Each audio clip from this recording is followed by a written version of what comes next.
laki-laki yang ada kumisnya, loh Pak. Apa aku, Pak?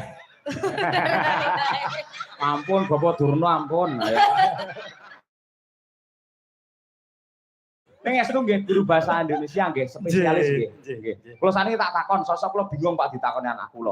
Lek tembung Jawa di Indonesiakan niku lek tembung le aja ning kono ndak kunduran truk iku basa Indonesiane napa? Pun nyerah niku. Nyerah Ngoten lho. Kula bingung apa ngoten niku nggih. Amargi panci bahasa Indonesia niku simpel. Simpel nggih. Tidak semua bahasa Jawa atau bisa di Indonesia kan. Lah menika leres sangat nggih. Kosakataanipun niku terlalu simpel. Ngoten nggih. Mudah maka digunakan sebagai bahasa persatuan.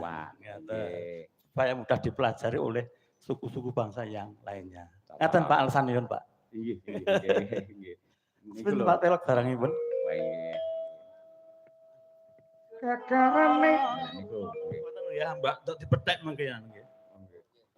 Kandhang niki dadi ati tresna kula dhateng SMA Negeri 1 Sukoharjo dados nggih. Paunana windanana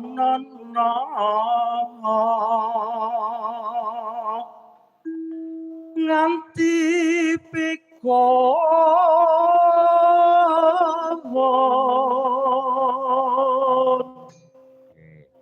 Kalih gandrung bergita ngoten nggih pantes. Oh ngaten, Pak. Oh nggih no. Oh boleh Pak. Mongso bisa gladra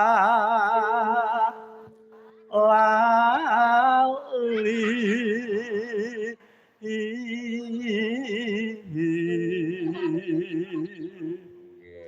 apik.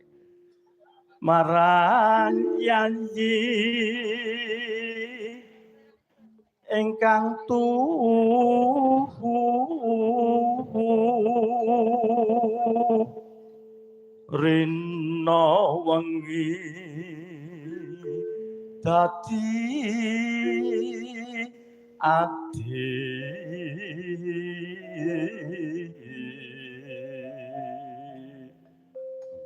SMA Negeri 1 Sukoharjo.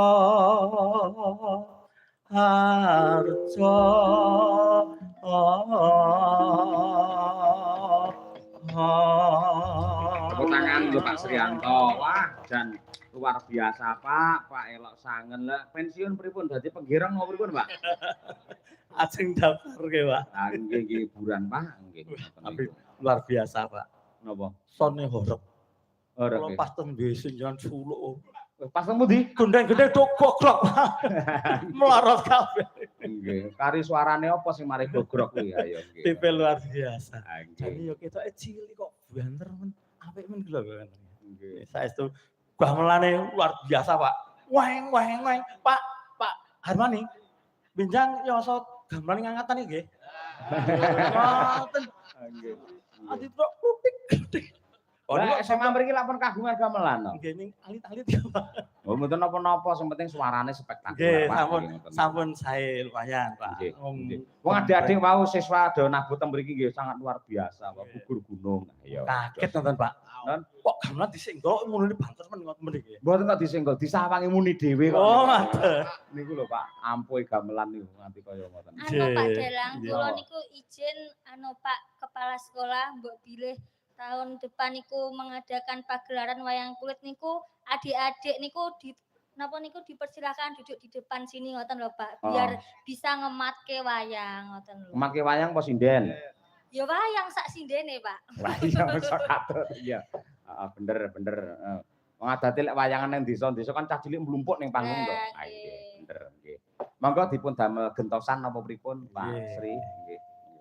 Golek sing kaya ngapa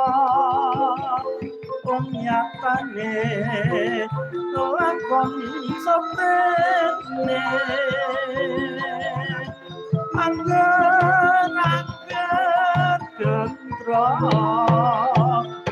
wekasan malam bangun